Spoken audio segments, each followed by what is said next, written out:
Hi, this is Ashley Swartz, founder of Furious Minds. I'm here for Beat TV at DMEXCO in Cologne. I'm here with Shirlene Chandrapal, the VP of Product for Connected TV and Video Advertising at Smartclip that has some really exciting things going on. They're a leader in this space in video and connected television advertising, and we're going to talk to her today about sort of what's happening in Europe and what's different. So Charlene, thank you for joining us. It's a pleasure. Could you tell me a little bit about where the market is right now as far as connected TV advertising and what you've seen last year versus this year?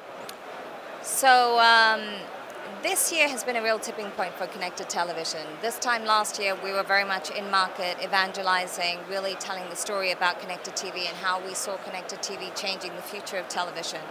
This year there is so much interest. We are sold out in terms of connected TV inventory in a number of our markets until the end of the year.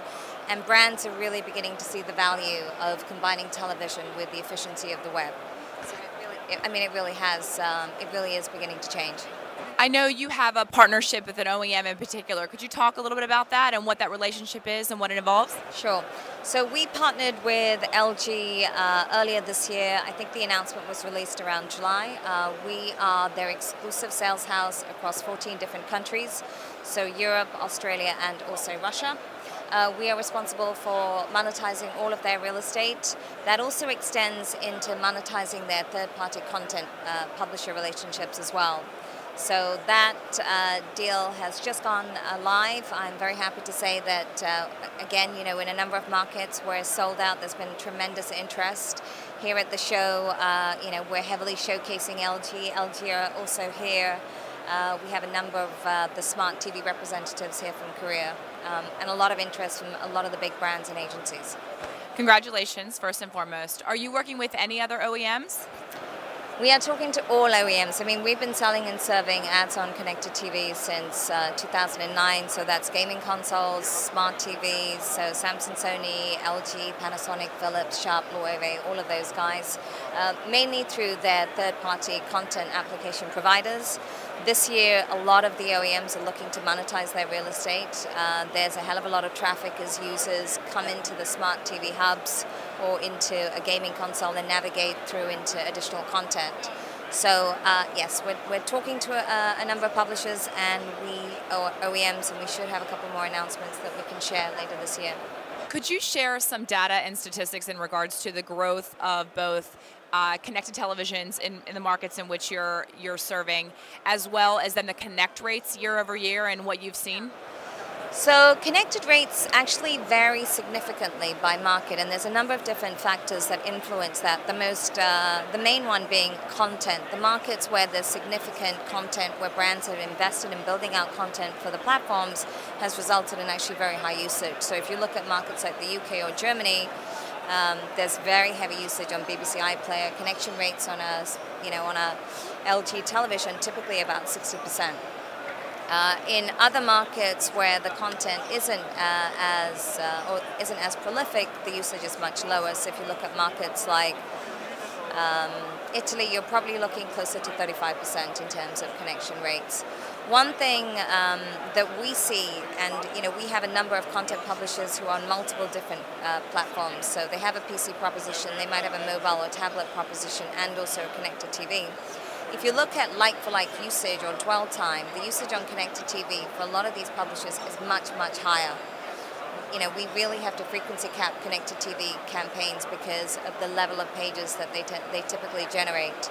I think that's also verified. I think the BBC iPlayer Love Film have also said that they see the usage of a connected TV user against a PC user is probably 5 to 10 times as much. It's a very high usage. So we were talking just before the camera went on about the fact that when you sort of took this to market, started out with connected TV, and it was just a 4-screen, right? And now you really have brands and their agencies asking for connected TV inventory. So I would love, we also discussed who's buying and what they're buying, right? Could you talk a little bit about the agencies with whom you're working in Europe specifically? Are they the TV or the digital agency that's buying? And then also, I would love to understand how they're buying geographically. Are they buying pan-Europe? Do you have sort of multi-country deals, or do you really see it market by market that the media planning is executed for video? So Smartclip are in 24 offices across 20 countries. So absolutely, we talk to international agencies and the international teams that buy across multiple different markets.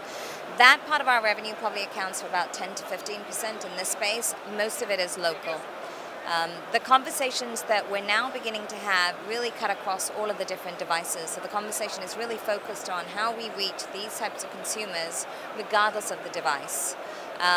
What we're finding with connected TV is that with some advertisers in particular, and more what I would call typical traditional TV advertisers, there is a lot more interest in, well, how do I get onto these connected TVs? How do I take video from being more interactive? How do I move that to the next level of efficiency? So there's been a lot of interest in that particular, coming out of those particular agencies. In addition to that, we're also seeing TV buyers shifting budgets into this area because if it sort of sits somewhere in the middle.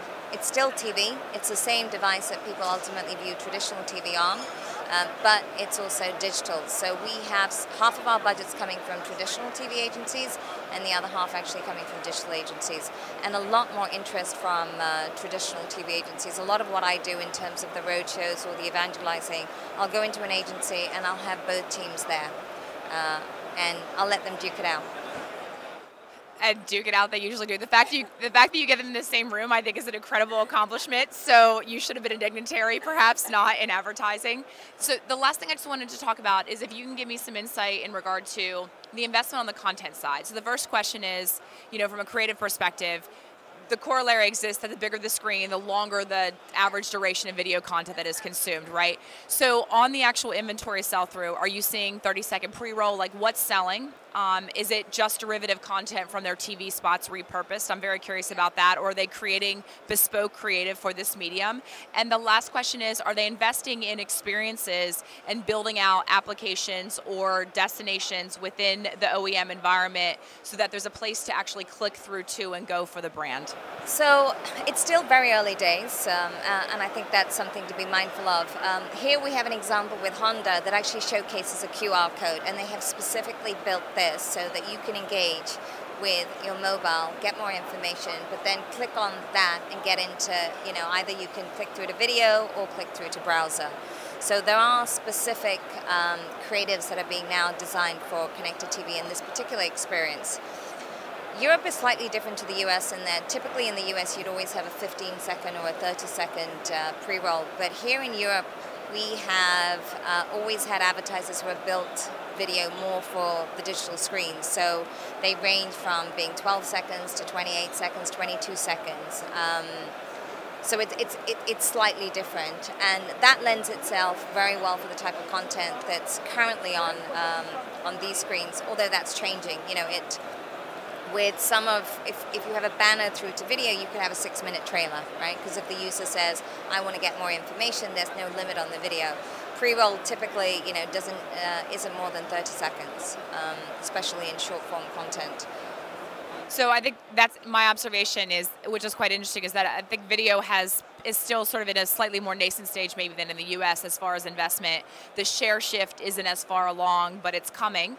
And lastly, what I'm hearing is that perhaps as a result of it being a little bit slower on the uptick as far as investment for brands, that they are investing the creative resources as well to deliver the best experience on the mediums. Well, I think they're still figuring it out in terms of what works best. I think in terms of actual content that you see on connected TV, it's a bit like the early days of mobile and web, when people would just take whatever content they had and just make a connected TV version of it. And that isn't necessarily the right way to go. It really is about thinking about what makes sense for TV. It needs to be more lean back. You need to have autoplay. Search and recommendation needs to be really thought through. It really is a different experience. We now see some content publishers beginning to build version 2 or even version 3 of their connected TV apps, which are far more advanced. They really factor much more high impact imagery, much more video. And now that really is driving usage. Advertising is just part of that equation. It really is about the availability of where we can insert the ads. I also think at this stage, all of the key players within the ecosystem need to think about what formats make sense for the new world of television. I mean, LG have started off by introducing IAB banners and video on the television. The user doesn't realize it's an IAB standard because a 7 to 8 by 90 on a 47-inch screen is 2 foot wide, and you know it's highly prominent. But it really, the next step has to be getting together with all of the other OEMs and looking at what formats can we standardize across these platforms. What's the interactivity that we can build in? What I'm really excited about is building the kinetics, the voice recognition, and all of that. We've seen some great prototypes of ads on, you know, when we go to some of these demos, where you can talk to the advert, more information, or you can use gesture control to stop a car or to spin it around or to lift the bonnet. And that stuff over the next 2 to 3 years is really going to start to evolve. We're doing, you know, we can serve 3D ads on these TVs because all of the LG TVs are 3D TVs as well. So this is just the beginning, and the next 2 to 3 years are going to be absolutely fascinating because, you know, we can see some of the prototype stuff that people are building out. LG, you know, we're working with them on 2014 platforms, you know, our wish list, what we think the advertising world will want to see. And we get a lot of input from the advertising community. That's great. Thank you. Thank you, Charlene. Thank you for joining us. It's always wonderful to talk to a hell of a smart woman in this space, so I'm very grateful for your time. And I respect and admire the long hauls to Korea, having done that on many occasions. So watch out for these guys in Europe. And if you're in the US and you're an advertiser and you actually want to get on connected televisions, Smartclip's definitely a place to give a call. Thanks.